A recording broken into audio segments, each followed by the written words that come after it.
Hello everyone, আশা করি তোমরা সকলে ভালো আছো এবং আমি ধরে নিচ্ছি যে তোমরা আমার প্রথম ভিডিওটা দেখছো ন্যারেশন চেঞ্জের, যেখানে বেসিক্স এবং ন্যারেশন চেঞ্জের প্রকারগুলো কী, ডাইরেক্ট, ইনডাইরেক্ট এবং সাউন্ড রুল, তার সঙ্গে টেন্স চেঞ্জ আর কিছু ওয়ার্ডের চেঞ্জের বিষয়ে আমি আলোচনা করেছিলাম।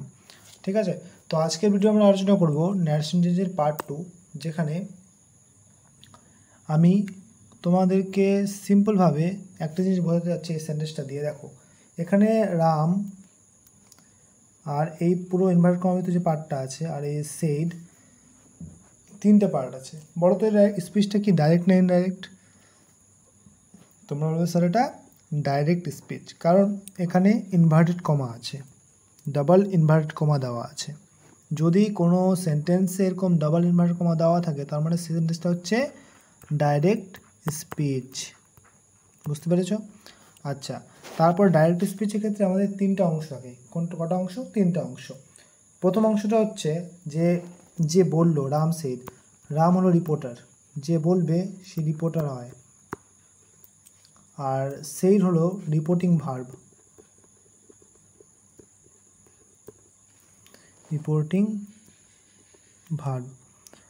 আর এই যেটা পার্ট হচ্ছে ইনভার্ট কমার ভিতরে আছে, সেই পার্টটাকে বলা হয় রিপোর্টেড স্পিচ।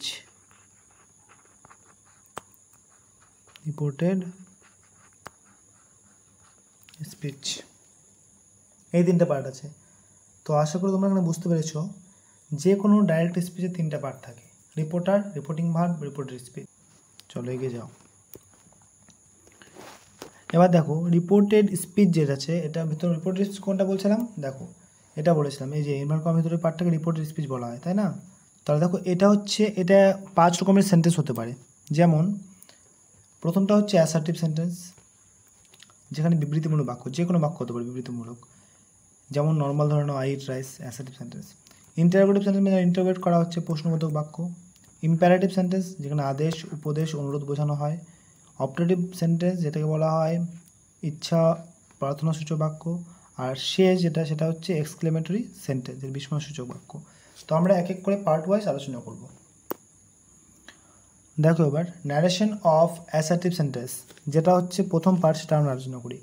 এখানে একটা নিয়ম বলে, নিয়মটা কি নোট করে নেবে খাতার মধ্যে। রিপোর্টেড স্পিচ যদি অ্যাসার্টিভ সেন্টেন্সে থাকে, মানে ইনভার্ট কমার ভিতরে পার্টটা যদি অ্যাসার্টিভ সেন্টেন্সে থাকে, তাহলে সেক্ষেত্রে দুটো জিনিস মনে রাখবে: সেড টুর পরিবর্তে আমার টোল্ড বসবে, আর ইনভার্ট কমার পরিবর্তে বসবে আমার দ্যাট, বাস। আর দেখো, লাস্টেরটা কি আছে, যদি সেড থাকে, সেড টু না থাকে, যদি সেড থাকে, তাহলে সেক্ষেত্রে কোনো রকম পরিবর্তন হবে না।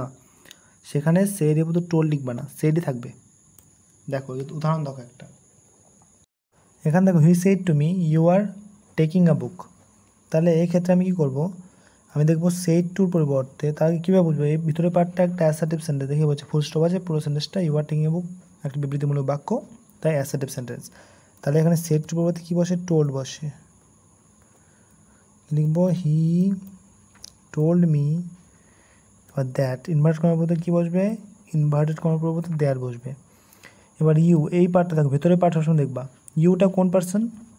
Second person. তাহলে কি বলছিলাম? সন রুলটা মনে করো, second person change into object. তাহলে সেকেন্ড পার্সন এখন অবজেক্ট আছে, দেখতে পাচ্ছ মি, তাই তো? তাহলে মিটা যদি অবজেক্ট, তাহলে সাবজেক্টিভ ফর্ম কী হবে? আই। এবার ভিতরের টেন্সটা প্রেজেন্ট কন্টিনিউয়াস টেন্স, তাহলে এটা চেঞ্জ হয়ে পাস্ট কন্টিনিউয়াস হবে। তাহলে আই এর সাথে কী বলছে? Was. That I was taking a book. তাহলে লাস্টটা দেখো, she said I know him. তাহলে ভিতরে পার্টটা আই নো হিম, এখানে আই সাবজেক্ট, তাহলে সি, এখানে সেড আছে, সেড টু তো নাই, সেড আছে, তাহলে সেডই বসবে, চেঞ্জ হবে না। সি সেড দ্যাট, আই মানে কি? I first person change into subject, সাবজেক্টে সি আছে, তাহলে she said that she, present indefinite tense, তাহলে পাস্ট ইনডিফিনিট হয়ে যাবে। সে নিউ হিম, নো থেকে নিউ হয়ে গেল, ভার্ব নাম্বার 2 হয়ে গেল। ঠিক আছে, তাহলে আশা করে বুঝতে পেরেছ।